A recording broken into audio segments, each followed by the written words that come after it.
Hi, this is Tracy outside of Ornamentea. We're enjoying a little bit of the nicer weather we've got going on. And today we're going to do a little tutorial on how to make this funky mica tile necklace.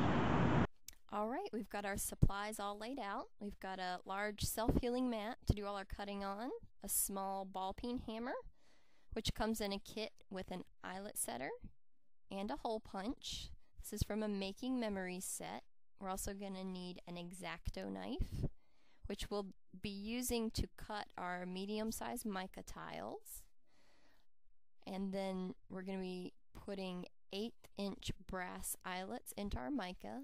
We'll also need 6 inches of large length brass chain, 2 3/4" ribbon end bars in brass, and then about 1 yard of 3/4" ribbon for the back of the necklace. And lastly, just 2 pairs of chain nose pliers. We will be opening and closing some jump rings. Okay, the first thing we're going to do is learn how to cut our mica tile with our X-Acto knife. We're actually going to be cutting it into 3 pieces so that we can then connect it back together. So you're going to use your self-healing mat, take your X-Acto knife and just score a line where you'd like to cut it. And mica is composed of lots of thin little layers, so you're going to just keep scoring on the same line, and what's going to happen is each time you do it, you're going to go through more and more layers. So just repeat the process until you feel like you've reached all the way through your mica. Just like that. So let's go ahead and make 3 pieces. I've got one of my mica tiles and we're ready to put holes along one edge for our eyelets with our hole punch. So you're going to take it and line it up along the edge, a little bit in from the edge just so we don't leave a really thin spot. We're going to be tapping it with our hammer and slowly tapping through the layers of mica. So if you'll look at the end of the hole punch, it's just kind of a sharp open end.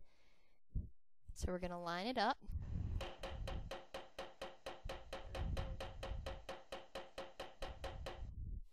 Now each hole is going to take a while. You're going to have to keep tapping and checking.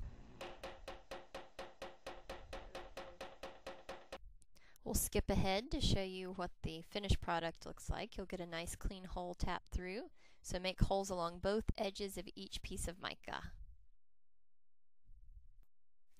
Alright, so I've got 4 holes in one side of a tile, so we're going to skip ahead and talk about eyelets. So pick which side is going to be your front side, because you want to load your eyelet through the front. That's the pretty side. And then that way all the folded sides will be in the back. And we're going to grab our eyelet setter. If you look at the end, there's a little bump in the middle, and that is going to fit right into the top of your eyelet. So it should sit snugly. And give it gentle tap or 2, and you want to keep your pressure even so it folds evenly all the way around. What you don't want to end up with is a lopsided eyelet, so just take it slow, and you may be doing it several times.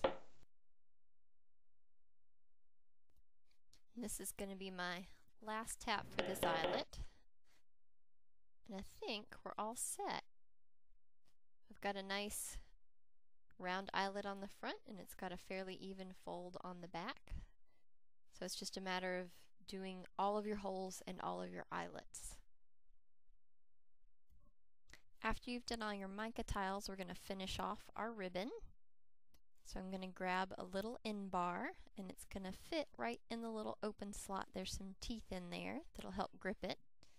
And I like to take the very edge and just roll it a couple of times.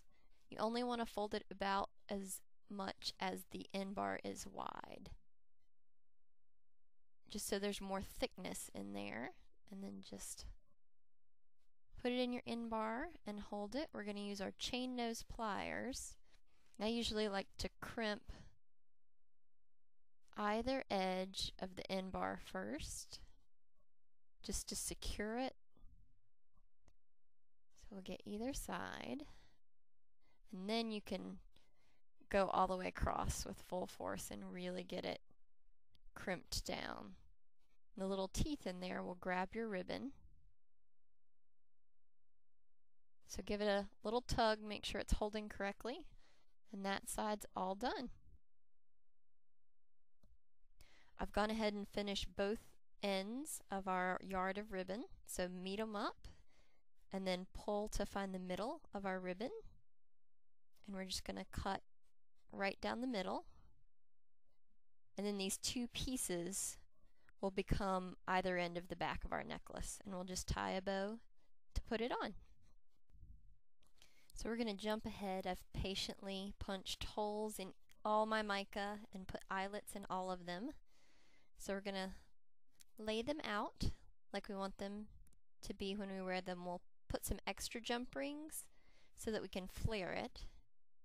So it's just time to get our chain that we're going to use the links from, and we're going to connect our little mica tile pieces together. So grab your chain nose pliers, and you're going to use 2 pair, hold either side of the slit in the ring and twist to the side to open it. You never want to pull out like a wishbone when you open a jump ring, it'll stress it. So you're going to take the ring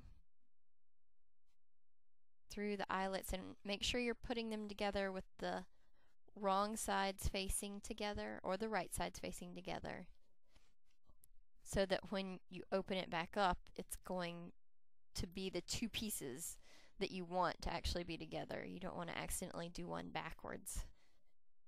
And you'll just twist back together until it's touching and closed.